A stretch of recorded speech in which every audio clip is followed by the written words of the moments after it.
Assalamualaikum warahmatullahi wabarakatuh.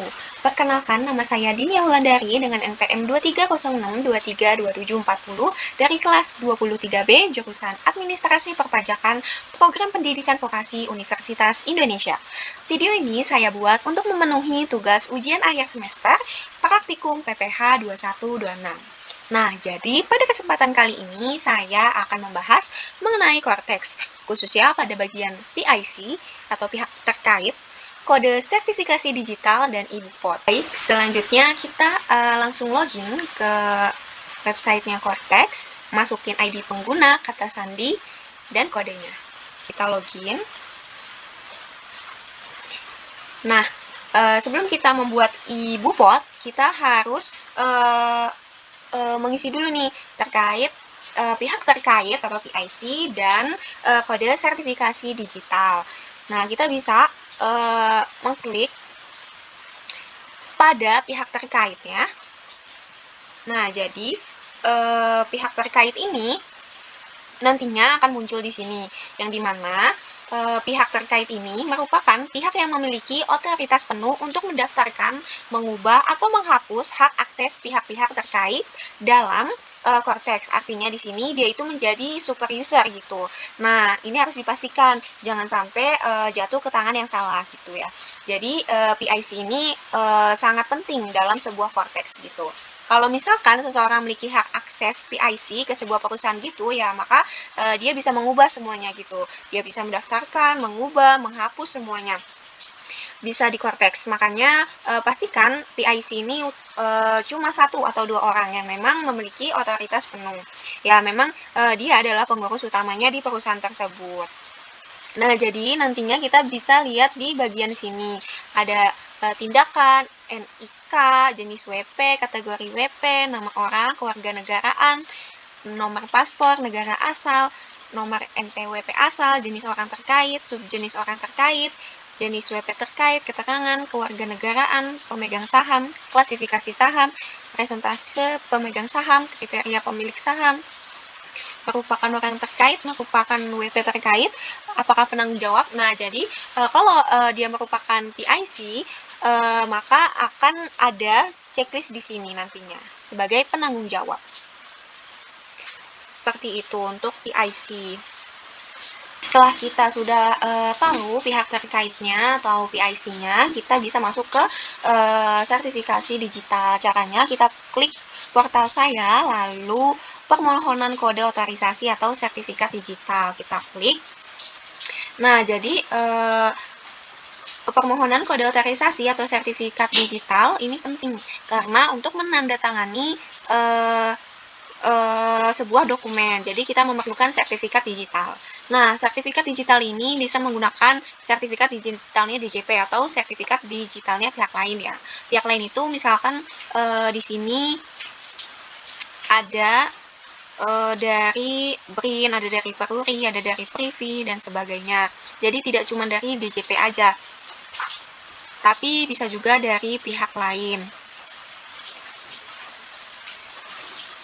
Nah, di sini bisa kita lihat ada identitas WP, detail kontak udah sesuai.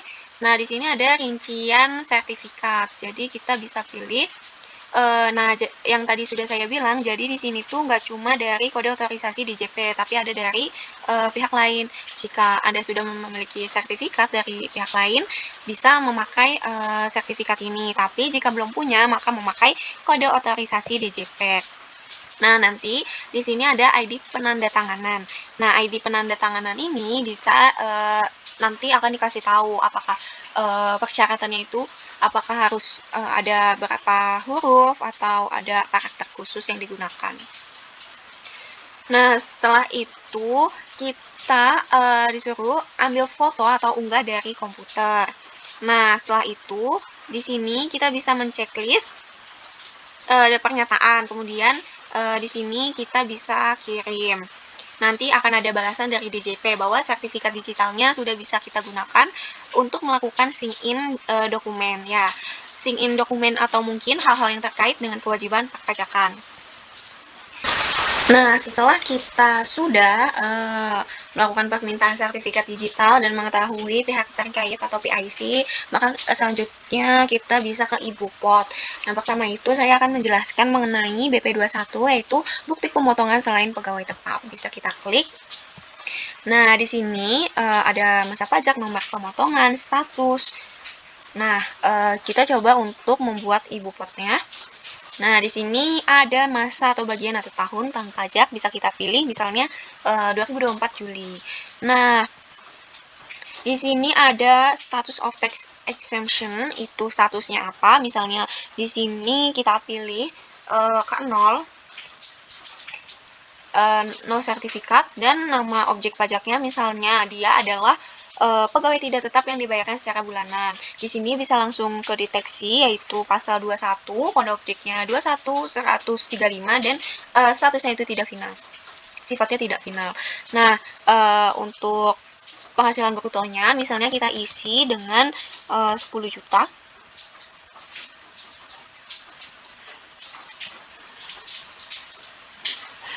Juta yang mana ini langsung bisa kelihatan untuk rate-nya itu di 5% dan pajaknya itu 50.000. Nah, jenis dokumennya kita bisa milih, misalnya kontrak, dan nomor dokumennya misalnya kita isi, dan sudah bisa kita simpan.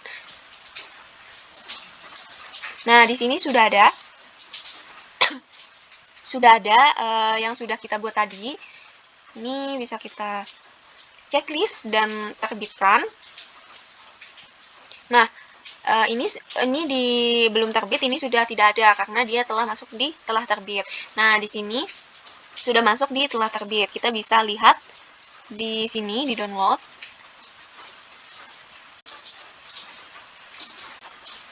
Nah, hasilnya itu Ibupotnya itu akan seperti ini.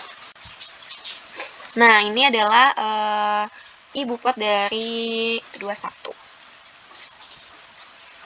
Ini terlihat identitas penghasilan yang dipotong.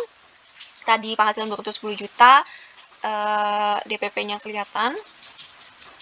Nah, di sini juga ada identitas pemotongnya. Nah, segitu untuk BP21.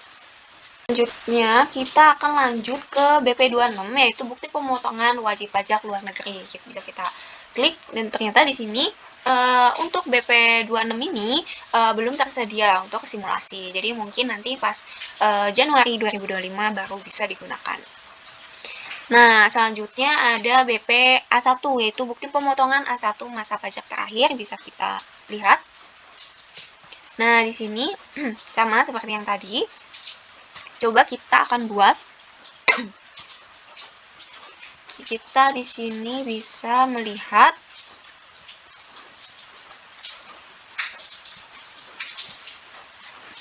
untuk general information-nya, ada TIN, nama, address, itu bisa kita isi sesuai dengan data yang ada.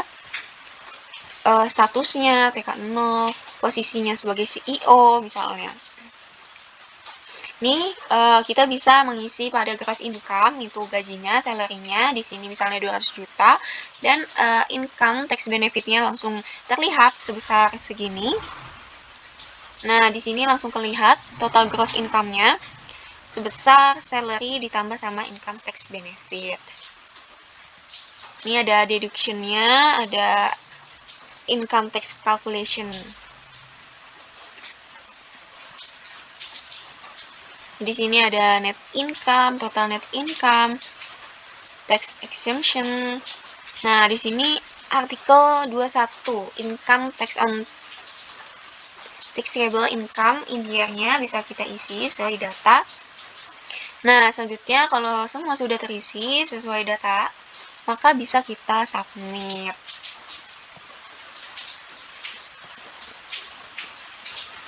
Nah, seperti yang tadi, bisa kita klik di sini dan bisa kita terbitkan. Maka bisa kita lihat di telah terbit, bisa kita download. Hasilnya itu akan seperti ini. Untuk BP A1. terlihat ada identitas penerima, penghasilan dipotong, rincian penghasilan dan penghitungan, PPh pasal 21, dan ada identitas pemotongnya. Nah, lanjut, setelah itu kita bisa lihat di BP A2, yaitu bukti pemotongan A2 masa pajak terakhir. Ini coba kita buat.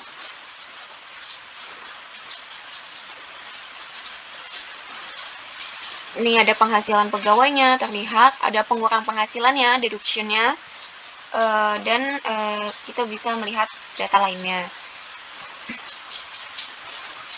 Kita lihat ada general information-nya, bisa kita isi periodenya mulai dari bulan apa dan berakhirnya pada bulan apa. Di sini terlihat TIN, name, address,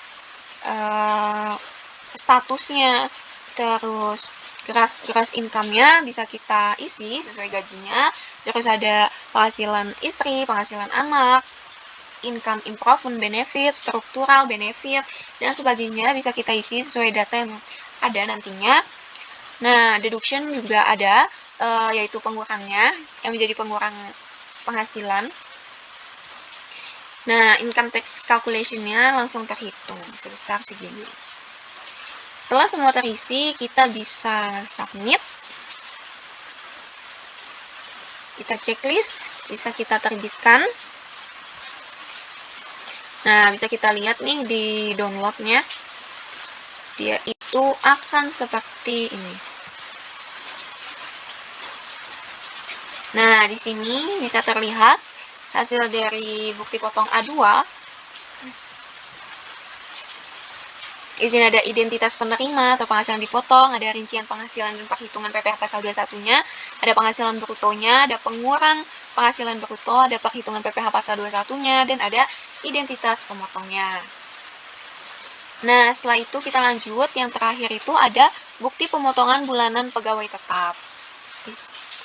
Nah, pemotongan bulanan pegawai tetap ini bisa kita lihat pemotongan bulanan pegawai tetap. Mungkin masih ada kendala untuk pemotongan bulanan pegawai tetap. Baik, segitu pemaparan materi mengenai Cortex dari saya. Kurang lebihnya mohon maaf. Wassalamualaikum warahmatullahi wabarakatuh.